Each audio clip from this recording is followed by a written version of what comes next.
Good evening, everyone. I'm kind of excited to be here for a men's topic. It seems like you guys get ignored a lot, so tonight it's your night. So I'm here to introduce our first speaker tonight, Dr. Ahad Shiraz. He is a Southern California native and earned his undergraduate degree in biologic sciences from the University of California, Irvine. He went on to medical school at Ross University School of Medicine in the Caribbean, where he graduated with honors. He then completed a family medicine residency program at the Penn State University Hershey Medical Center.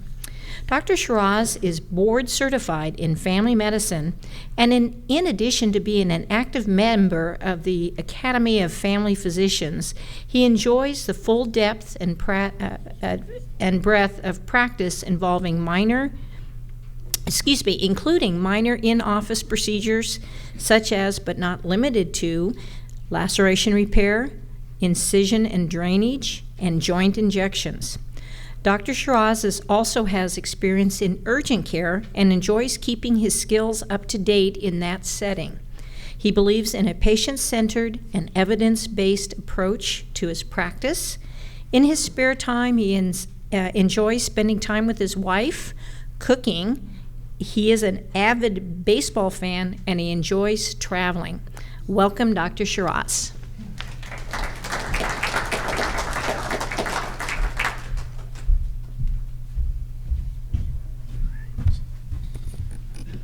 Thank you, Dr. Miller, for that really nice introduction. First of all, I wanted to say thank you to the committee for the great invitation of being asked to speak here tonight. I really enjoy times like these when we can all get together and have this kind of conversation that can be benefit to everybody. So this was kind of a brief introductory slide. Dr. Miller went over everything. I'm going to flash through this. So I really wanted to start off by putting some numbers up for you guys. They're pretty sobering when you look at them, and these are basically the most common causes of death in the United States by disease category. And it kind of spans everything, from heart disease to kidney disease to infectious disease to diabetes, kind of the gamut. And this really is a take-home kind of a slide saying how important it is for primary care. So, a couple of facts. This is from the CDC's most recent study.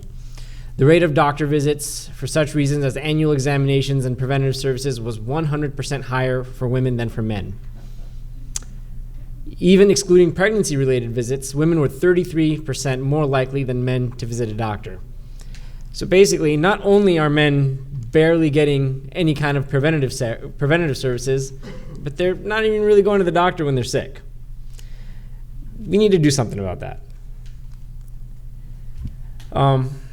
So this is kind of where I'm going to make a case for primary care. Although I wish I had 6 hands, I feel like I do this a lot every day, and this is kind of a picture that's emblematic of what primary care truly does. We're not only there to take care of your chronic conditions and to do preventative screening, but we're kind of the quarterback. We're kind of coordinating care over multiple specialties and subspecialties, and it really behooves everybody to kind of, develop a nice rapport and familiarity with your primary care doctor, so it's easier to talk about the things that you don't want to talk about necessarily. So that's critical. And then finally, value. Your primary care is kind of usually the first stop you go to and the last stop you go to whenever something's happening. A lot of the times, you may feel like you need a specialist, but maybe you don't. Your primary care is pretty well in a unique position to take care of a lot of the things that you feel are currently causing your health some issues. So, as we get older and we progress through the decades of our lives, our needs are pretty different. A purpose of a good physical, first of all, review, manage, and screen. Not only should the primary care physician be kind of reviewing what's going on and managing, but we're also checking for different things as time goes on and screening for the big causes of illness that we just went over those numbers earlier. And of course, it's a great time to talk about any new concerns you have with your primary care doctor. So I'm going to focus a little bit today on, men's health, since that's pretty much the topic of the day. These are just a few things that are kind of going to be outlined as we kind of progress through the rest of my talk. Cardiovascular health, some appropriate screenings, mood, and ED does not stand for emergency department. So we'll talk about that. So first of all, heart health. This has been the leading cause of death for decades. I want to say all the way back to maybe the 50s or 60s. So very, very important. Blood pressure screenings is a part of every single appointment you go to, even at your specialist offices. And if already diagnosed, the management is critical. Diet. So if you have high blood pressure, what kind of diet should you be on? So there's two really excellent diets, and they've been actually in vogue, and there has been very good recent research, I'm saying over the past 1 year, and both these diets are tied in first place for the best diets to have if you're somebody with high blood pressure. DASH. What does DASH stand for? Dietary Approaches to Stop Hypertension. Kind of a big, long acronym and not really easy to remember. And the next one is the Mediterranean diet, which everybody's hearing a lot about these days, especially through the news and what have you. The DASH diet. When did this come about? This guy came about in the late 1990s, in 1997. It's a product of the National Institute of Health and their approach to stopping high blood pressure, to kind of helping to mitigate it. A really good study was done in the late 1990s.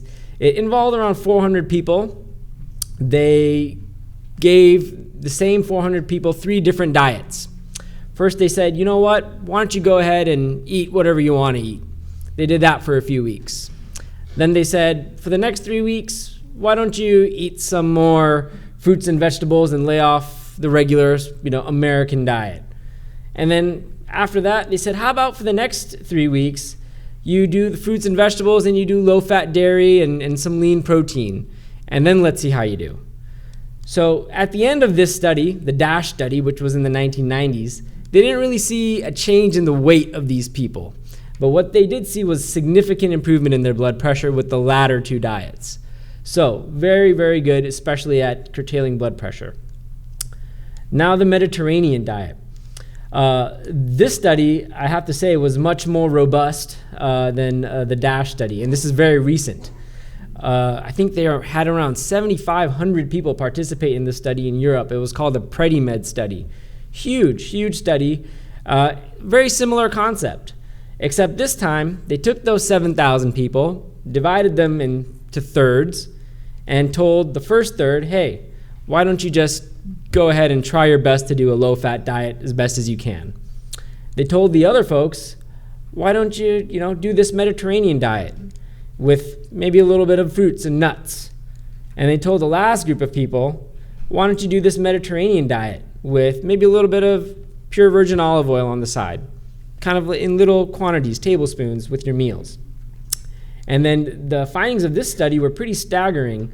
So the folks who followed this study, 30% less chance of having an adverse reaction or an adverse outcome to their hearts. Particularly, we're talking stroke and we're talking heart attacks. 30% less. That's pretty remarkable. So 2 really, really good diets to focus on. Next, exercise. It's really hard to fit this in our day-to-day lifestyle, but I really, really urge everybody to participate in what they can tolerate. So this is a recommendation from the American Heart Association. And this, of course, applies to men, but it applies to everybody, really. 150 minutes a week of moderate intensity exercise or 75 minutes weekly of vigorous exercise. Moderate and vigorous, what does that mean? These terms are vague. So moderate is things like gardening, dancing, brisk walks, biking. These are moderate type of activities. What's vigorous? Things like swimming, running, jogging, and the final would be going out and doing ballroom type of dancing. Cholesterol screening and management. this is also very huge in the way we treat heart disease these days. Many years ago, it was always treating to numbers. That paradigm has really shifted very recently. I want to say within the past 3 to 5 years, that paradigm has shifted. No longer are we treating to numbers per se, but we're treating based on the patient, really. Kind of a more whole approach. It takes your age into account, takes your gender account, takes your blood pressure into account, takes your cholesterol numbers into account, takes into account if you're smoking, takes into account if you're a diabetic. So more robust way of figuring out if someone really needs to be on medication for their cholesterol management. So this is really, really dependent on you and your individual profile. This is a quick summary slide about what the DASH and Mediterranean diets really entail. When you look at them superficially, and you kind of compare column to column, they look really, really alike. The one main thing I would say is that every single meal of the Mediterranean diet is based on these building blocks right here. So that's probably the most important differentiating factor. The DASH diet doesn't really have any alcohol in it, but here we see wine is okay in moderation. And people in this study did great. They did great. So this is one quick slide that I really wanted to address about chest pain. I'm pretty new with the group. I've been working with our group for about 7 months now. And in my 7 months, I've already had 3 people come to the office with heart attacks. I think that's a lot.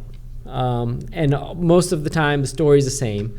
The folks didn't want to go to the hospital. They didn't really want to see a doctor. They felt that it was a little bit of indigestion. Please be mindful. Particularly men, because they exhibit more of the classical exertional chest pain. That is chest pain with walking, chest pain with going up the stairs, chest pain walking from your car to the grocery store. That's what I'm talking about. And these usually improve with rest. So I really, really urge you to talk about it, especially if it's happening, and not to keep it to yourself. Again, number 1 leading cause of death in the U.S. and has been for decades and likely will be. This is a slide that goes through some of the most important screenings you could possibly get at your doctor's office. So starting at the top, colon cancer screening start at age 50 and potentially younger, depending on your family and how that is panning out. If any first-degree relative had colon cancer at an early age typically defined around 55, 60. The next, hepatitis C screening in baby boomers. This is one thing we don't really often think of, but nowadays there's fantastic treatments for hepatitis C that can be curative. And the baby boomer population is defined as people born between 1945 and 1965. And why is that? Why baby boomers? So it has a great deal to do with blood transfusions and how the technology for blood transfusions changed over time. And back in those days, not as good or robust screening before blood transfusions were occurring. That's why this is so important, and that's why that age group is so important. Diabetes screening annually, that's a given. Your primary care doctor is definitely doing that for you. Cholesterol screening as part of a preventative health exam. Depression and anxiety, this is huge, and I'll talk about this a little bit more. Lung cancer screening, this is relatively new. This is something within the past, I want to say 2 years or so, that's come about. It's recommended by the United States Preventive Service Task Force, pretty high recommendation, and it's for a very specific category of folks. This is for the category of folks who are aged 55 to 80, have a 30-year smoking history, and are still smoking, or have stopped within the past 15 years. So 55 to 80, 30-year history, still smoking, or stopped within the past 15 years. If you meet that criteria, consider talking to your doctor about getting this done. It's a very good test. Prostate cancer screening. This test is pretty controversial, and a lot of conflicting statements by various professional and expert groups that I'm going to talk about next. So the PSA test has been around for decades, for probably 30 years or so. And these are just some various recommendations of all the current guidelines by everybody who's given guidelines. So the United States Preventive Service Task Force, again, these are an independent group of not only preventative health experts, but physicians across the country in their field of health who put these together. They actually recommend against PSA screening in any age group, and they give that a grade D. Grade D means there might be some harm associated with it, and there's no net benefit. So that's their stance. The American Urological Association says age 40 is a good time to get it done, even in asymptomatic men.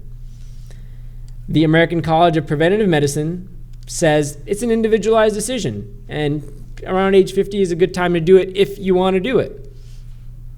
The American Academy of Family Physicians, my governing body, says the same thing the USPSTF says. Basically, not really worth it. Why is it not worth it?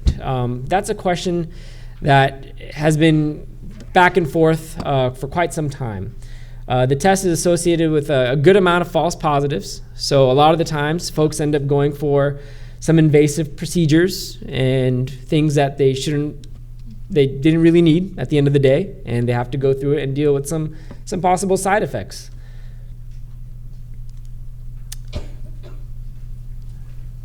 The next thing I want to talk about is mood, and we're going to talk a little bit more about the prostate issue with my colleagues' talk, in addition to after when we do some Q&A, because I know there's going to be more questions about that. So mood, this is also a huge topic, particularly for the gentlemen in the audience. So almost 9% of men in the United States have had daily feelings of anxiety or depression in a 2010 to 2013 survey, also by the CDC. 50% of these people not taking any medication and not seeing any kind of mental health provider. Men age 18 to 44, significantly less likely than men 45 and over to have daily feelings of anxiety and depression. It's certainly age-related. In the 18 to 44 age group, non-Hispanic Black and Hispanic men were 30% less likely to suffer anxiety and depressive symptoms.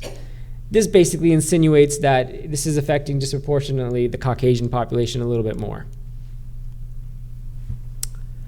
So in 1999 and 2014, suicide rates were the highest among men aged 75 and over. Not only that, but in 1999, those suicide rates were 20.8%, and it went to 29.7% in 2014. So this is climbing. So this is a topic that nobody is really giving much attention to, and I think we need to shine a little bit of light on this, and I want everybody to feel free to talk about it with their doctors. Your PCP is an excellent source, is an excellent resource to not only help screen for mental health disorders, but also to begin treatment and get you plugged into the right kind of care. It kind of all starts there. This is a graphic demonstrating the same point that I just kind of said. So here's deaths per 100,000 people, and here are ages. Here we go, up we go with age.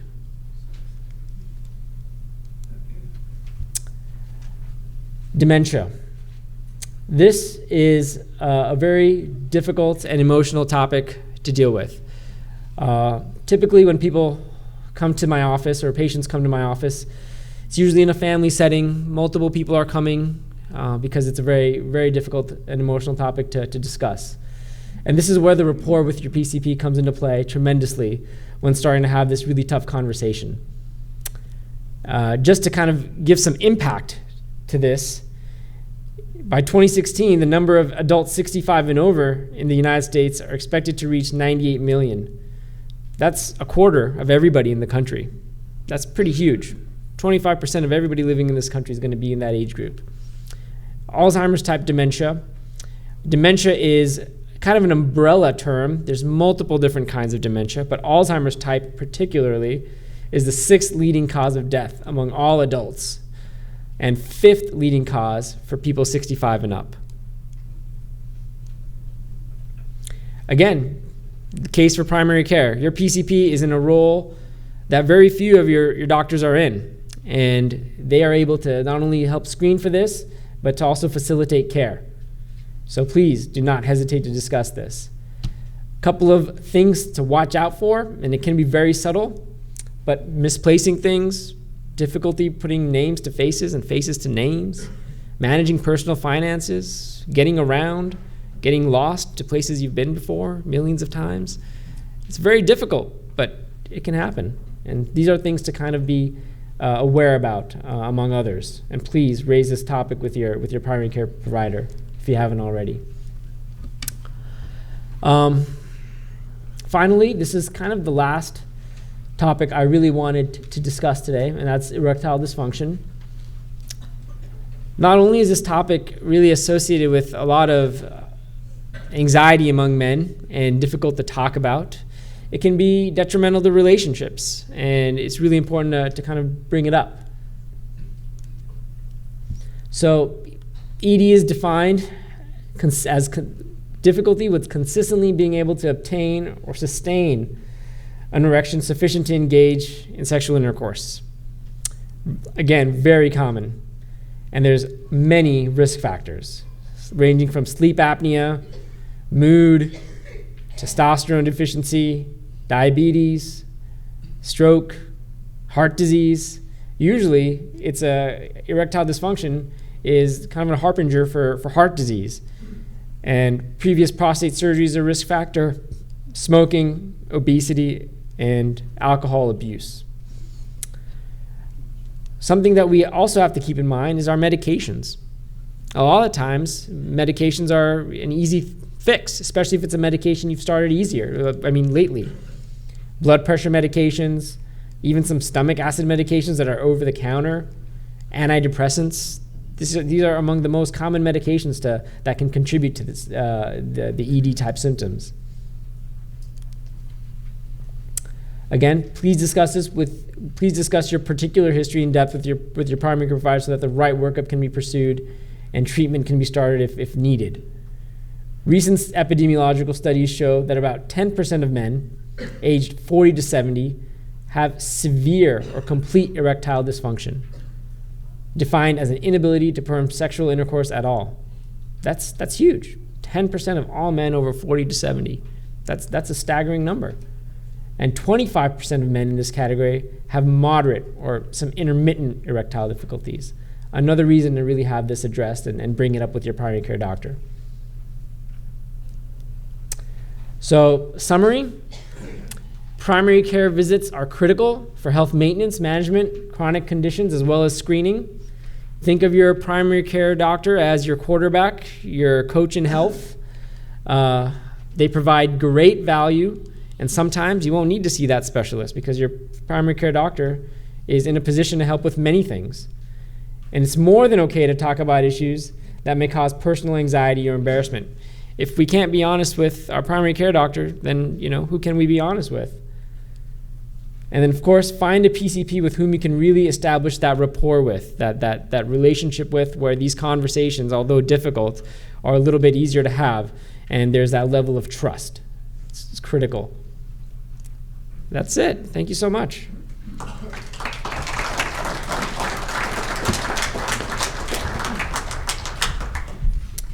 Thank you very much, Dr. Shiraz. That's a very nice overview of all the things that really all of us need to think about, but you guys think about it.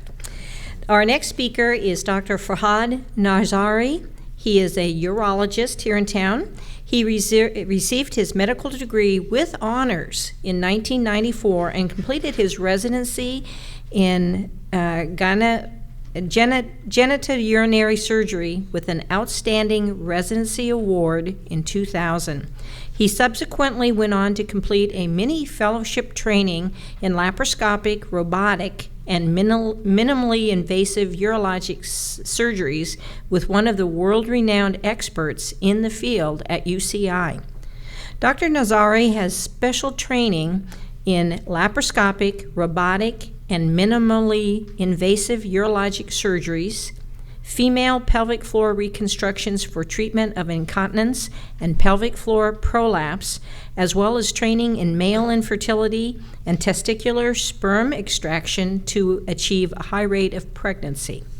He is the first and currently the only urologist in the South Bay to use the newest version of the Da Vinci robotic SI unit to perform robotic surgeries. Please welcome Dr. Nazari.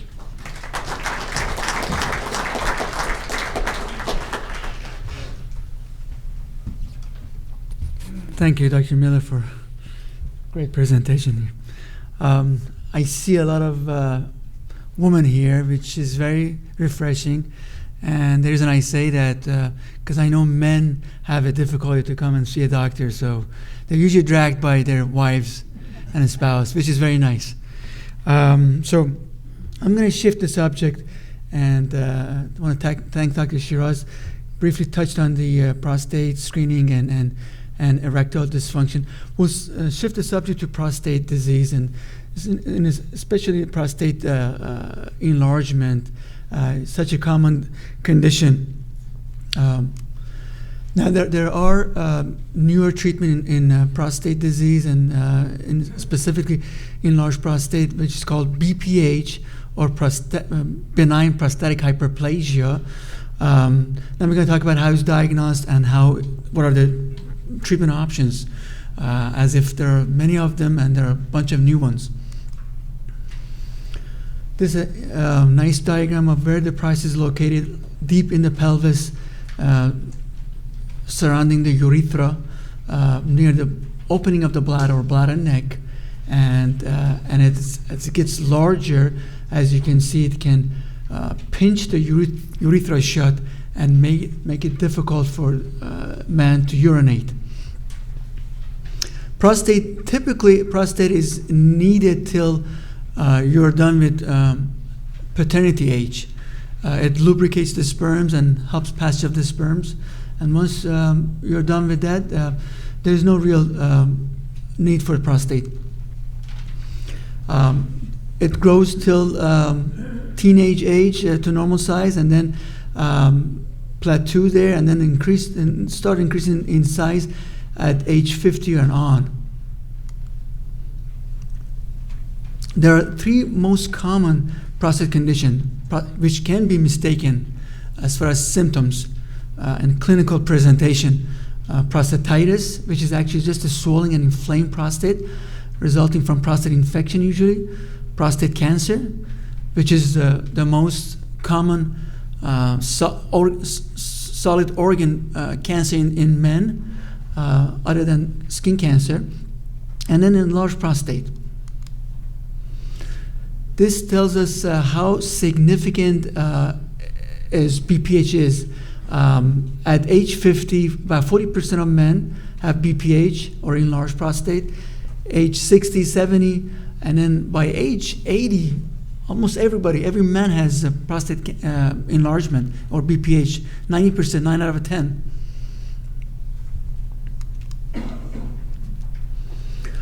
Prostate enlargement or BPH is non-cancerous enlargement of prostate.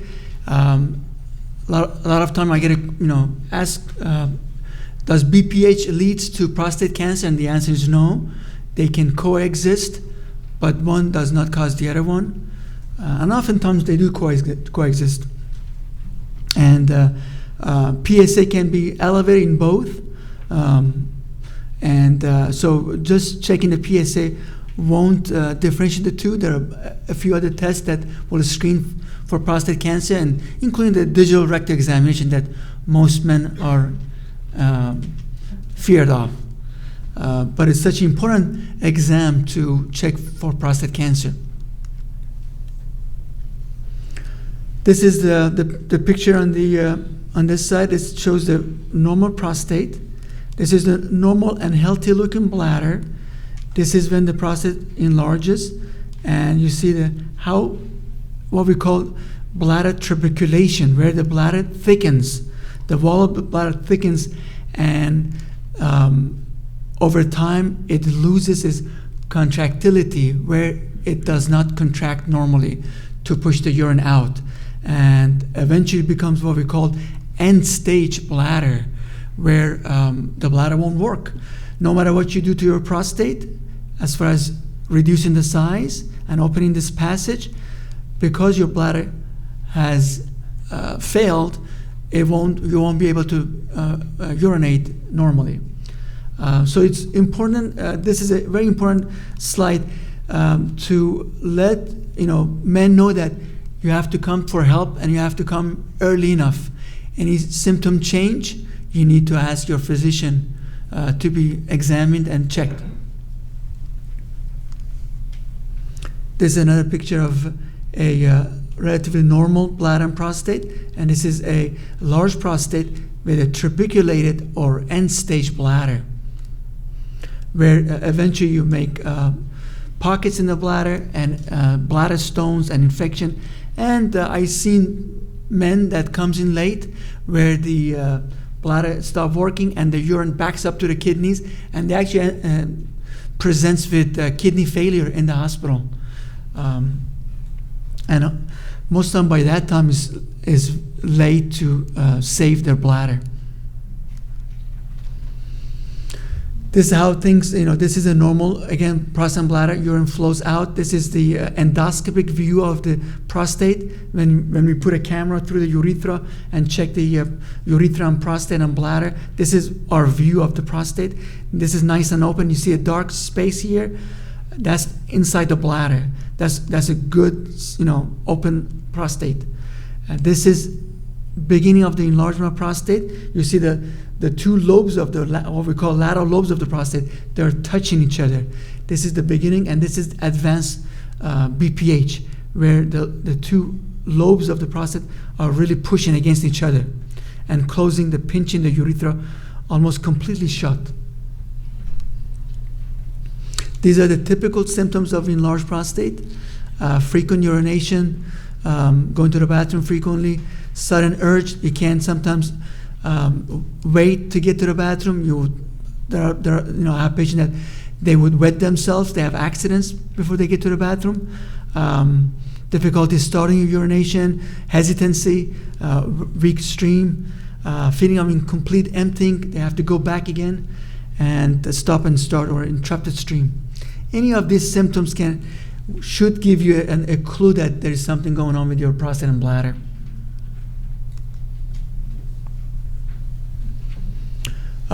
We all know that enlarged prostate can affect your quality of life by going to the bathroom frequently, avoiding trips because you have to go, you have to map out the bathrooms. I have men that says, I can't go anywhere because I have to know where the bathrooms are, otherwise I'm stuck, and I have to wear diapers or pads because if I don't know where the bathrooms are, I have to pee myself basically. And typically we see men that have, this is one of the most common symptoms we see, getting up at night frequently, nocturia, meaning getting up at night to pee. And that's probably the most bothersome and most common symptom of enlarged prostate.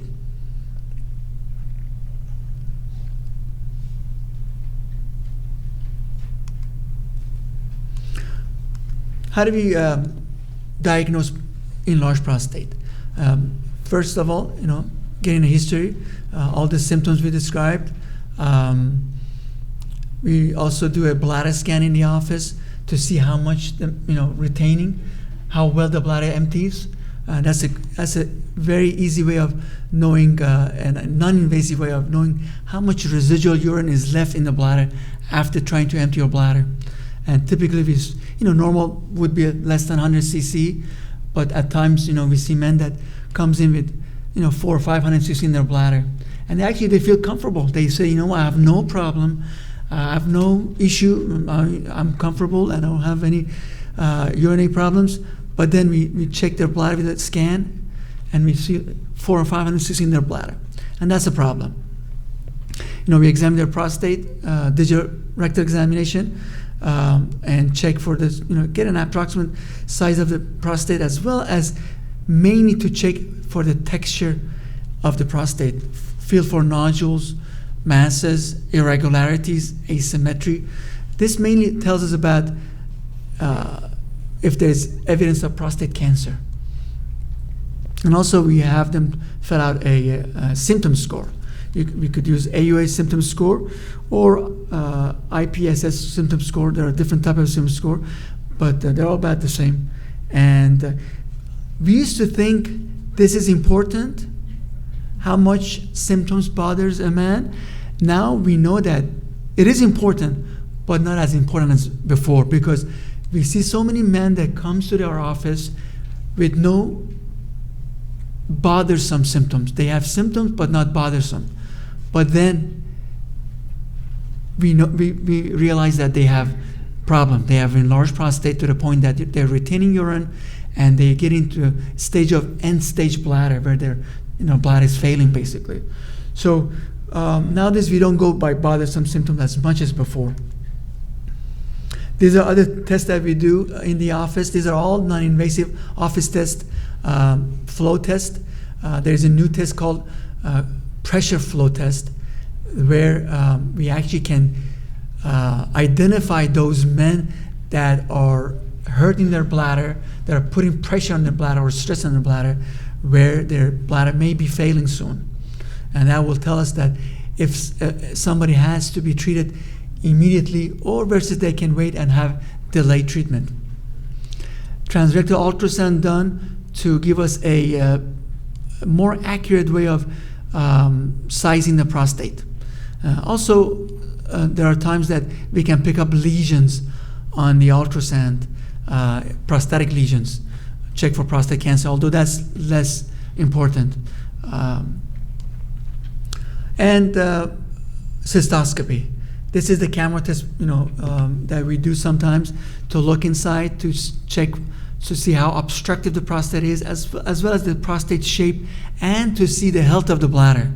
If there's those trabeculation or bladder wall thickening exist, we know that there is something wrong with the bladder, and this is a long-term problem, not a short-term problem. And that way we can discuss immediate treatment as opposed to delayed treatment. This is the IPSS score. This is the symptom score that we were talking about. This is how it's scored.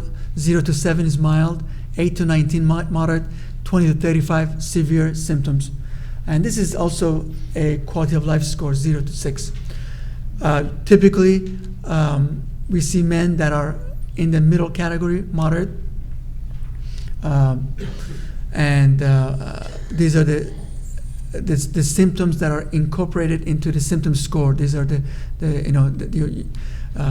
you score your severity of the symptoms in each category, and we add it up to get to the final symptom score. Typically, mild symptom scores, they can be watched, but moderate and severe typically needed treatment. Now, what are the treatment options available? Obviously, we talk about watchful waiting. People are in the mild category. We can watch. Unless the symptoms are bothersome, then they want a treatment. We offer them treatment options. Medication. Let's go over the pros and cons of each. So, watchful waiting. Obviously, nothing to do, no surgery, no medication. One problem with watchful waiting is what we just discussed, is having a end-stage bladder, especially in those with moderate to severe symptom score. With mild symptom score, the risk of having end-stage bladder is low, but with moderate and severe symptom score, there is increased risk of end-stage bladder. So this would be a disadvantage. As far as medication goes, there's a bunch of medication. There are two main category medications. One is alpha blockers, where they actually relax the prostate muscles and open the passage, let the urine flow easier, and decrease the stress on the bladder. The second category are what we call 5-alpha reductase inhibitors, such as finasteride or Avodart. Those actually shrink the prostate. But the problem with those medicine is that in younger men, we don't like to use them because they are associated with sexual dysfunction, with erectile dysfunction. And there are herbal remedies out there. There are men that now use over-the-counter herbal supplements such as sal palmetto, super beta products. Unfortunately, none of these herbal remedies are studied or well studied. So we don't know too much about them. We don't know the risks and benefits. And so if somebody takes it, it's okay, but there's no studies that to prove if they're good or bad, or I'll leave that up to the patient usually if they want to continue with that. Now, what about the procedures? One of the new treatment in enlarged prostate is prosthetic urolift. I've started doing this procedure for the last year or so. It's relatively new. Recently, a 5-year data came out, which was very impressive. It actually was close to our gold standard treatment for prostate, which is transurethral resection of prostate. Some of you guys know about it. TURP are familiar with it, and which is the gold standard for enlarged prostate as far as treatment option. But it's a surgical, it's an invasive surgery. It requires resection or removing prostate tissue.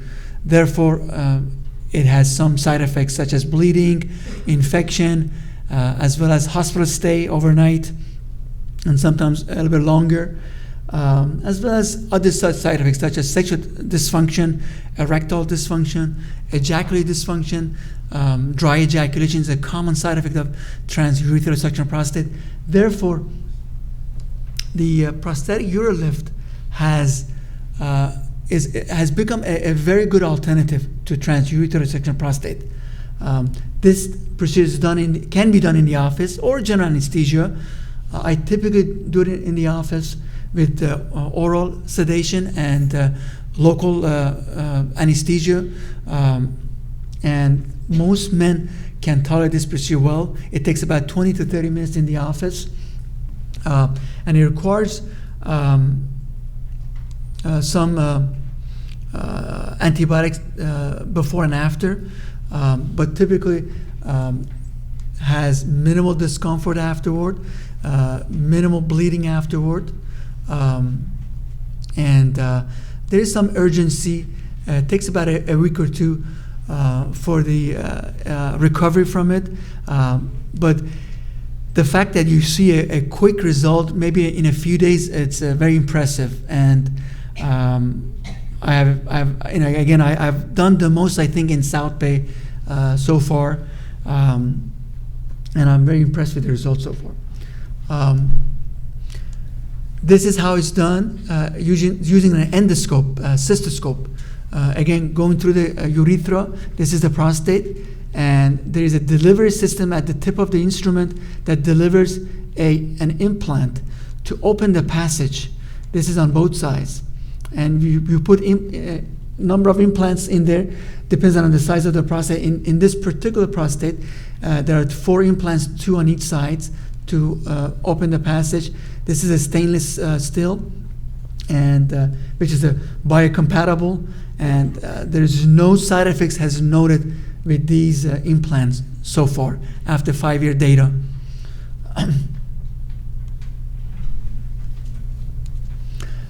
There are other treatment options. There is a thermotherapy. It's called microwave treatment of the prostate. This is also an office procedure. It's a simple procedure. This one takes about 45 minutes in the office. Requires some oral sedation and pain medication prior to the procedure. And disadvantage is some men needs a catheter for a few days. And there are about a few months of recovery time as far as having some urgency and burning with urination afterward. And there's a potential for ejaculate dysfunction and erectile dysfunction. Not so much erectile dysfunction, but some men get dry ejaculation. Most men don't care about it, but some do. This is a newer treatment also. This uses steam-based therapy. It's called Resium, that it kind of shrinks the prostate.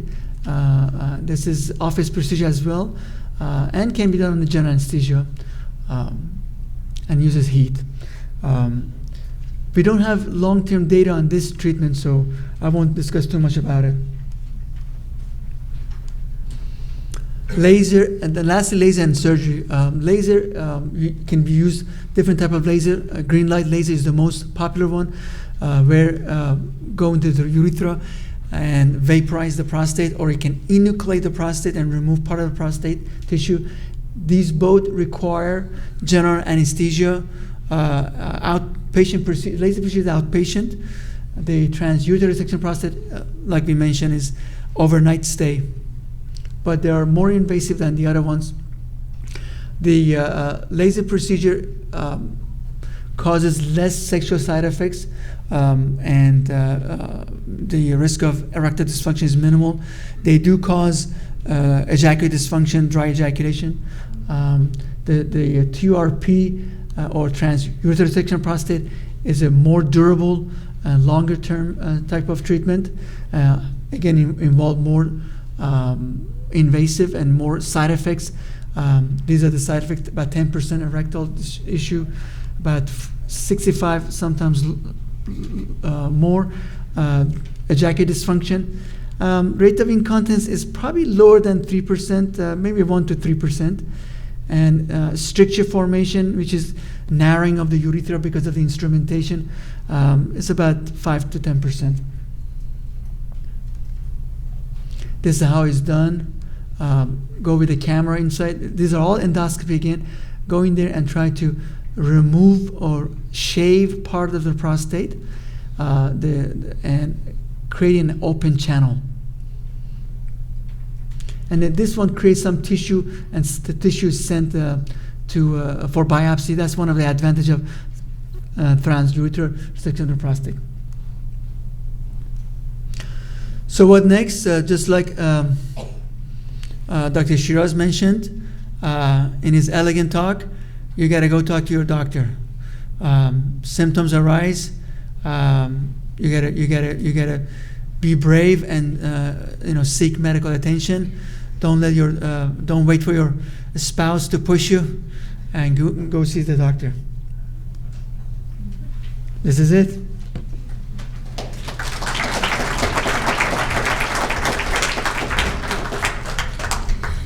Thank you very much, Dr. Nazawi. So we're going to take the next maybe 5 to 10 minutes and take a break. The restrooms are in the rear to the right back there.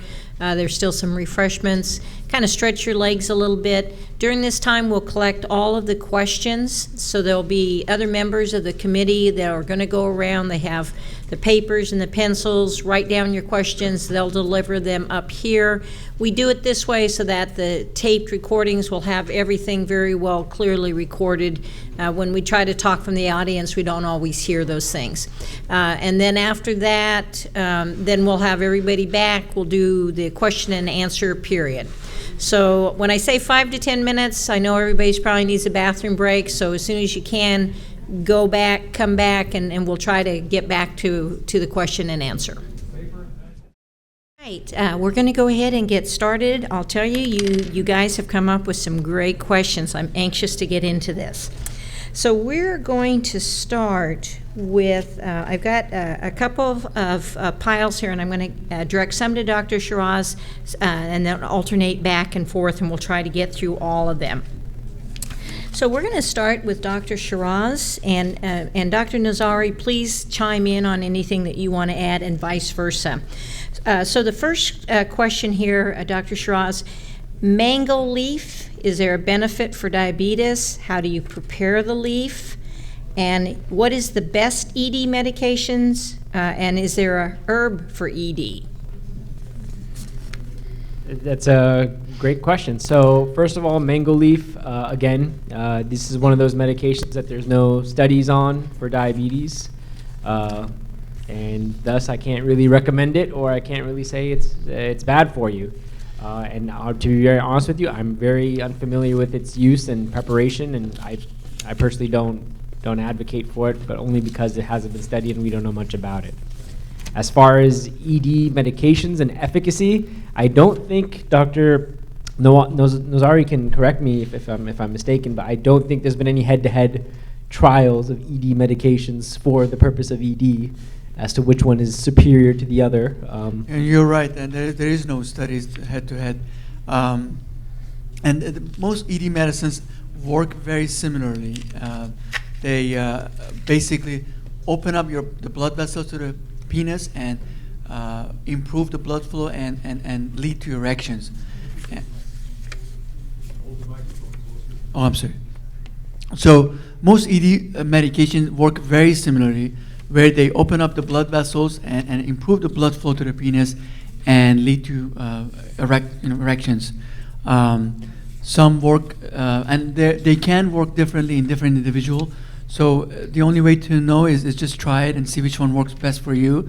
They have a similar side effect profile, and so again, you have to try it and see which one works for you the best. Okay. And I wanted to make sure, okay, so we got those. Next one, Dr. Shiraz, what is the daily olive oil recommendation? That's a great question.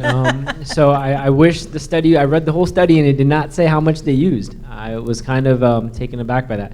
So I do not know how much olive oil was used in particular, but I know that it was supplemented in addition to the meal.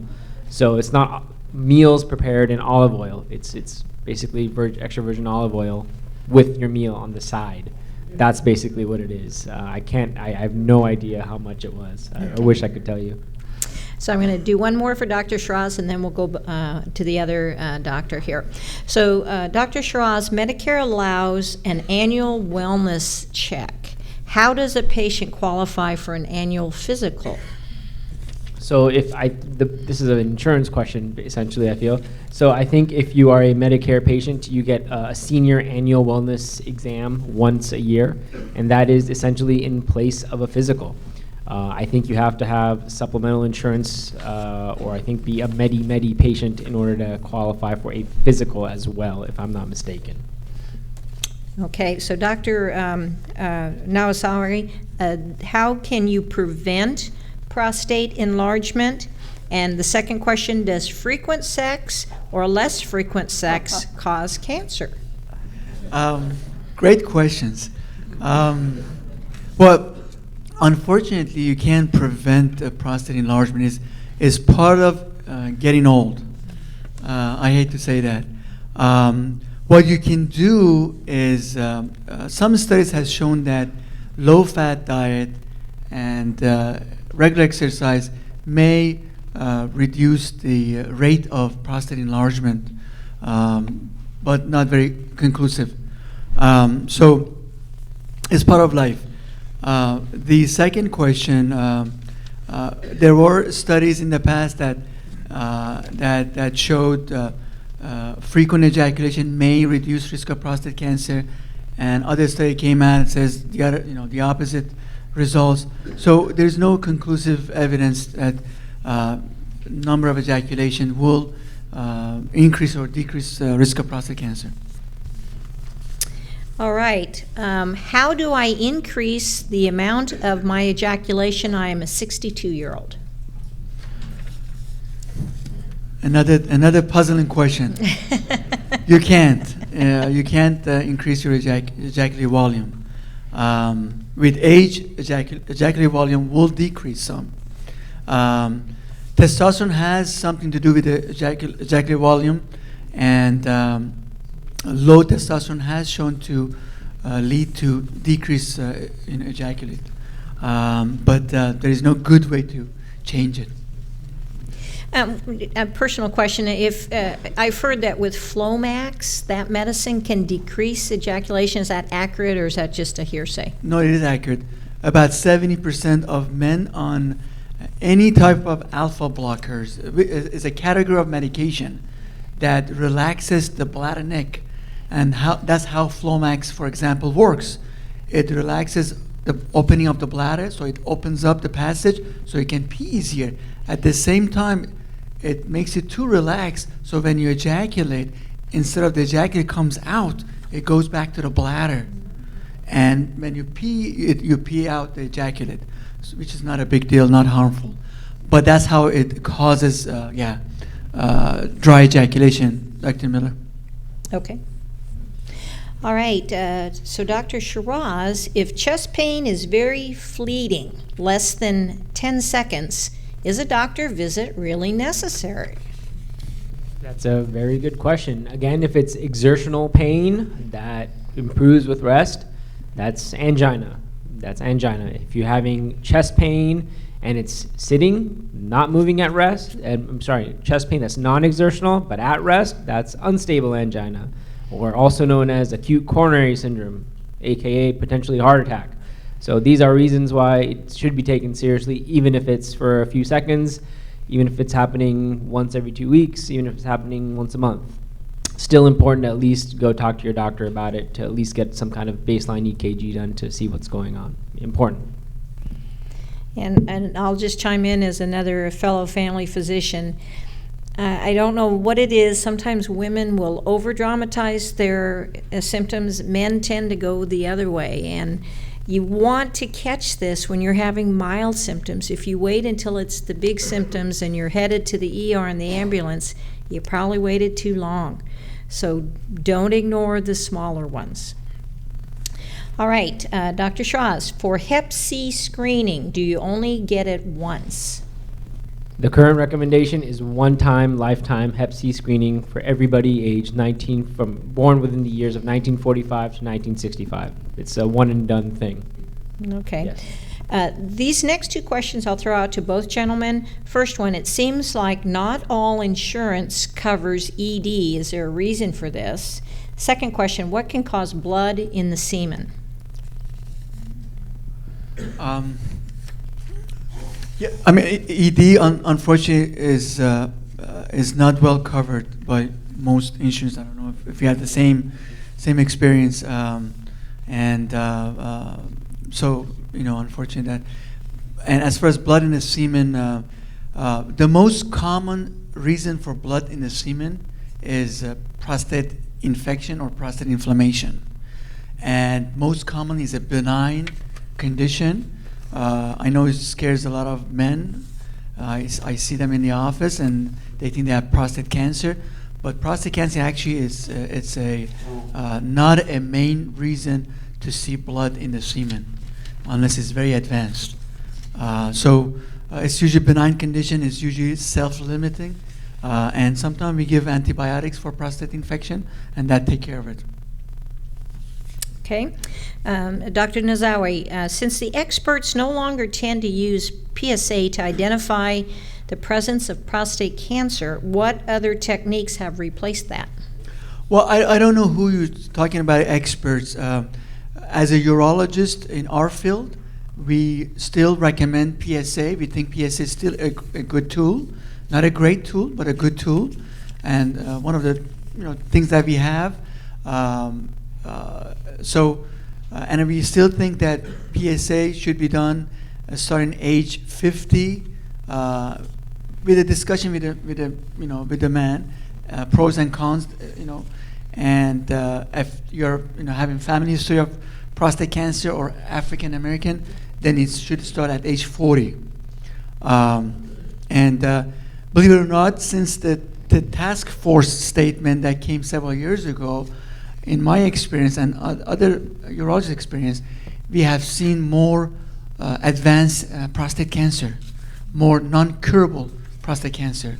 Now, I agree with Dr. Shiraz's statement that I think overusing PSA is not a good thing, because you can lead to complications of testing that we do for elevated PSA, such as biopsy.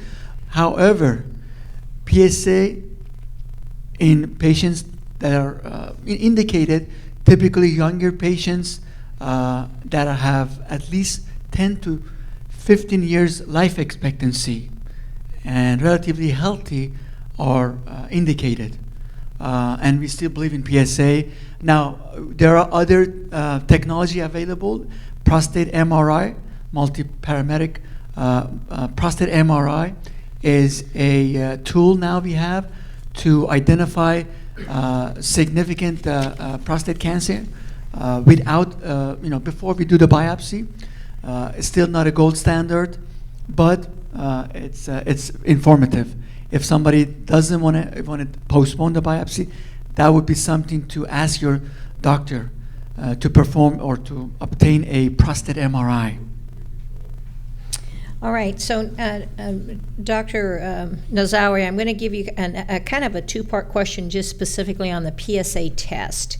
Can you elaborate on what the PSA test is, and is there a relationship between the PSA number and the size of the prostate?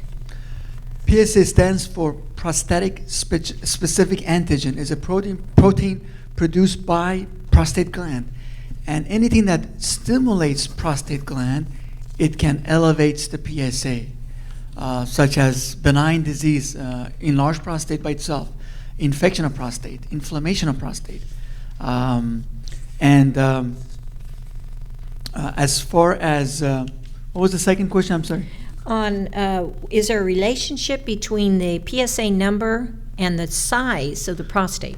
And that's very true. There is a relationship between the prostate size and PSA. So the larger the prostate, the more PSA is produced. Therefore, sometimes we use PSA density, meaning PSA divided by PSA volume, prostate volume, I'm sorry. And that gives us a PSA density. And that gives us a more accurate PSA than just a plain PSA, because that takes into account of prostate size. Okay. So Dr. Shiraz, this patient is currently taking hydrochlorothiazide/triamterene to reduce inflammation from Meniere's. The PCP says that the urinary frequency should not change. Is that correct? And the second part is, if he drinks 96 ounces of water daily, he will urinate 12 to 15 times while on the med, but when he's off the med, he may only urinate 8 times. Then he also wonders, what are side effects of long-term use of hydrochlorothiazide triamterene? Great questions. So the first component, the hydrochlorothiazide, one of the side effects is actually erectile dysfunction. So that's one of them.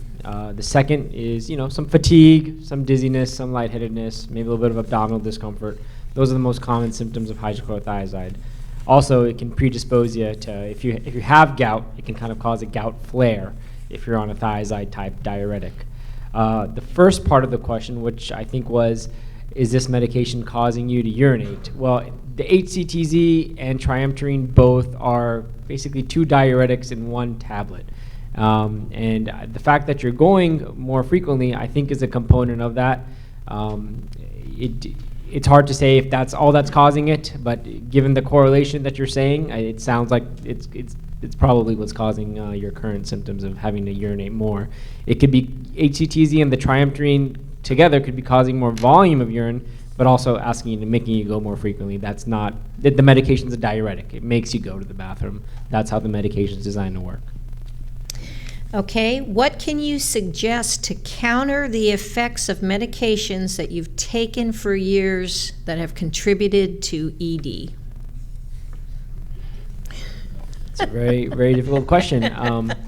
So if you have a medication that is necessary for daily living, if it's one of your blood pressure medications and you're very stable on it, and it's keeping your blood pressure in a very, very well controlled range, and you don't want to change it, and you're having some ED as a result of it, I would talk to your primary care doctor about maybe having a trial of an ED medication for kind of your lifestyle, for your benefit, if that's something that they feel is indicated. But I don't think changing the medication, unless it's causing a significant problem in your life or in your relationship, is something that I would recommend. Dr. Narazi? Yeah, I agree. We used to think, some blood pressure medication are more, can cause, more more of the risk for ED than other blood pressure medication. I don't know if that's true or not, but beta blockers were the category that would cause more of ED than, say, alpha blockers. So we used to tell patients, see their primary care doctor or cardiologist to see if they can change things around a little bit. But I think almost all of them can cause erectile dysfunction. So like Dr. Shiraz mentioned, you may have to either get healthier so you don't have to take blood pressure medication, or may have to take ED medication. All right, so Dr. Nazawi, I'm going to go back to you. Is memory loss from Lupron a significant concern? We don't see that typically. Lupron shot is for prostate cancer, for people that don't know what that is. And it's not one of the common side effects of Lupron unless it's given on a long term and somebody in a very advanced age that already has pre-existing dementia and memory issues. But that's typically not a common side effect of Lupron. At what level of PSA would you recommend Lupron treatment for an 86-year-old man with a slowly rising PSA of 15? I typically wait till the PSA is 20 or higher in a 86-year-old man before I give him Lupron shot. Because what we do, Lupron is not a cure for prostate cancer. It's just to control the prostate cancer, and it can have side effects, sometimes significant side effects, such as bone osteoporosis and skeletal problems, congestive heart failure, and other issues. So I usually reserve it for when it's really needed. So my PSA cutoff is usually 20. Okay. So this is a collection of questions specifically about the UroLift. So I'm going to try to give them to you as a group. I may have to repeat them. So the UroLift appears to use wires. Are these metal, and is it safe for the MRI? Is there a reason why a Teflon tube couldn't be used instead of stainless rivets for the UroLift? Great technical question. And then the last one, how long do the UroLift implants last before they need to be replaced? Very good question. Well, the UroLift, the tap within the urethra is a stainless steel, and it's a biocompatible, and is well studied.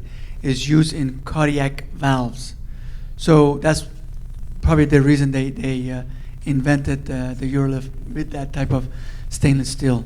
And as far as I'm not familiar with the Teflon, I guess it may cause certain foreign objects in the urinary tract can cause stone formation, and Teflon may be one of those things. So that would be a more technical question that I don't have an answer for. And then how long do the implants last before they have to be replaced? Well, again, this is a relatively new procedure. We have had data for 5 years, and there's, as far as I know, there hasn't been any replacement of the UroLift at the 5-year mark. So yet to see longer data, but if we're required to remove them, it's easy to remove them. And I haven't had to remove any of my UroLift, but I have talked to other doctors that have removed them, and it's very simple to remove if needed. We can do also other surgeries, such as transurethral resection of prostate or total prostatectomy, removal of prostate, with the UroLift in place.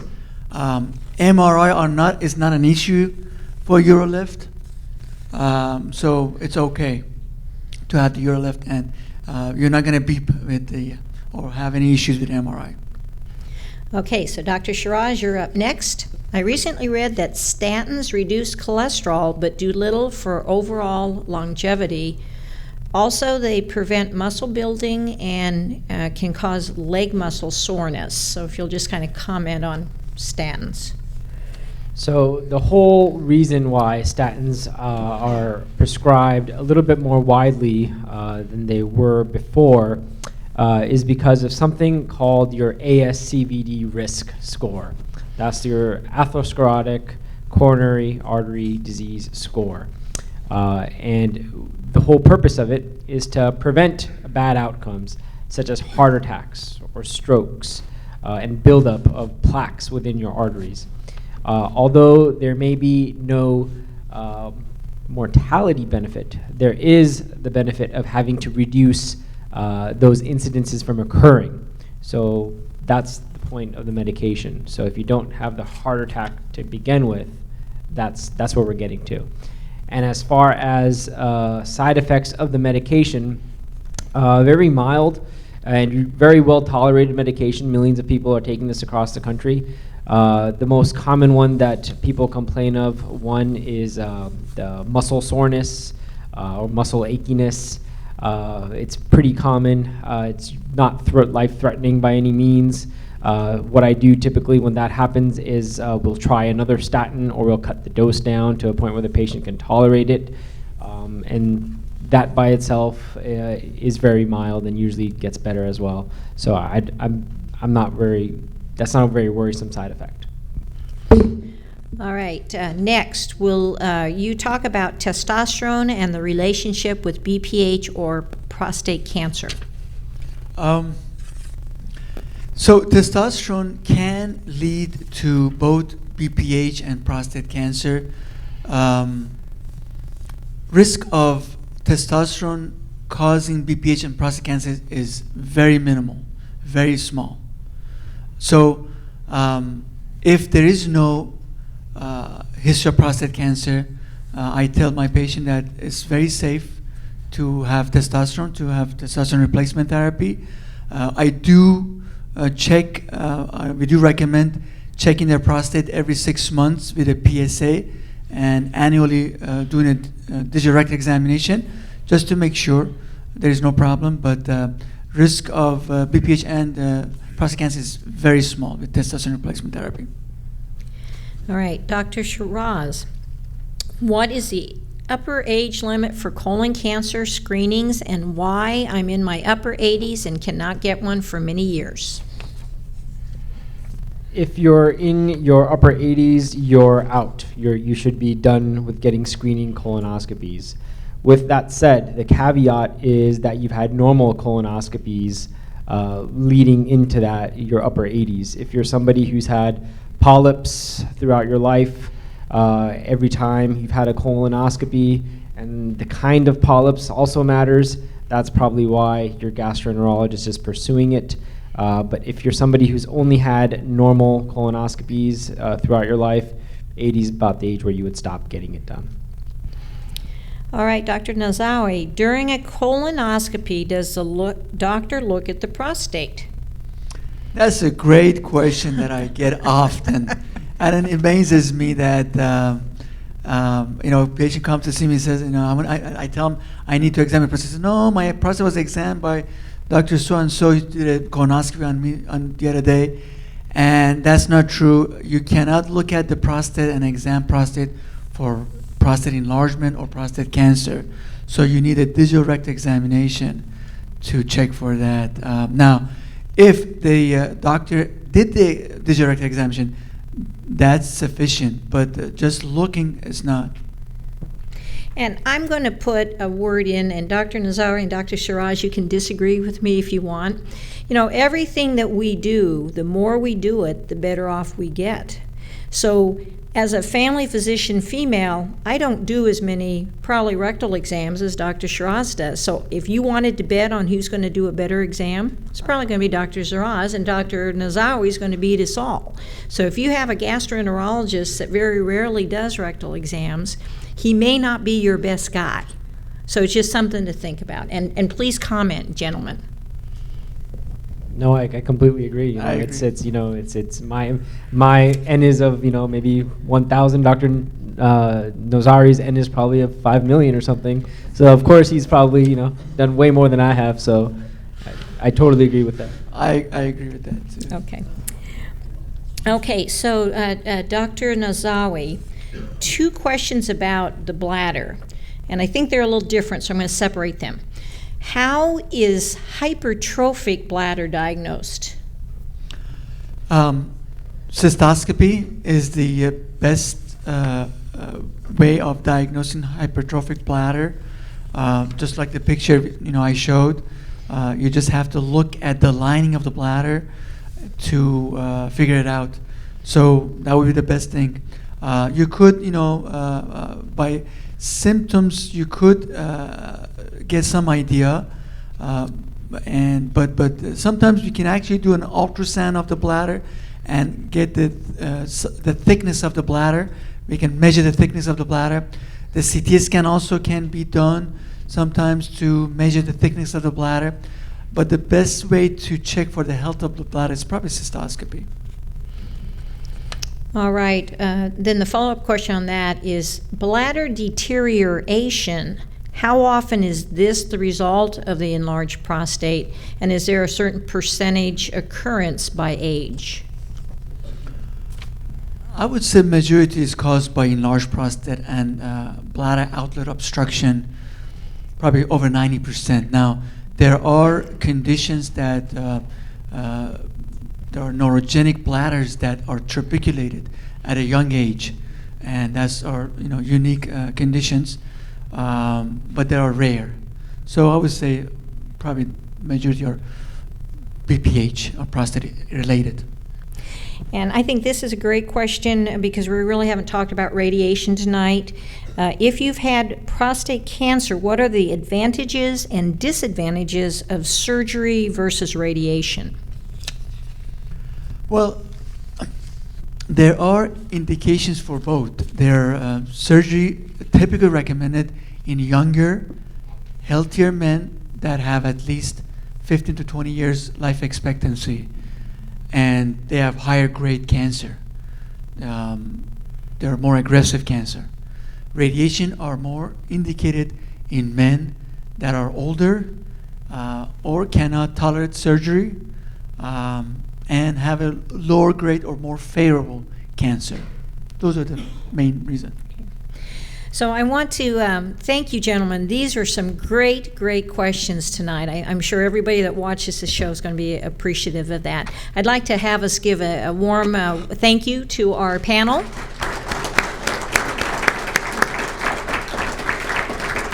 And I have to congratulate the panel because some of those were pretty tough and you guys did okay.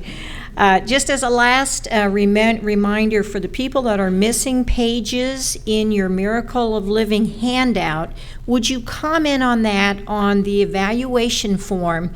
List which pages you are missing and give us an email address so that we can email them, or a mailing address so that we can mail them to you. Thank you for your attention and look forward to seeing you next month.